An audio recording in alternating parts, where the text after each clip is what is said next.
কোটা খেয়ে ফেলছে রুই মাছ দিয়ে রান্না কি করো? বেগুন ছিঁড়ি লাইছে এই যে এই এত বড় বেগুন কোটায় খেয়ে লাইছে। এই যে কোটায় খেয়ে লাইছে মাছ দিয়ে রান্না করুম রুই মাছ দিয়ে কোটায় এসে দিছি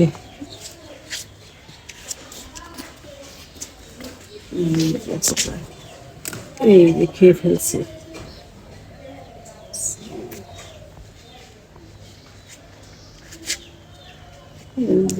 এতগুলা ছিটতাছো কে? মানুষ না তিনজন? এই তিনজন মানুষ রুই মাছ দিয়ে রান্না করবো তরতাজা বেগুন আমার ভাই খাবো সকাল সকাল বেগুন ছিঁড়তে আসছে।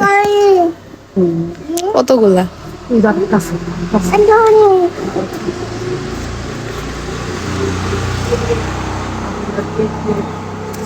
আম্মু এত ছিল না, পছন্দ করে ওইসে আর ছিল না, অনেকগুলা আছে।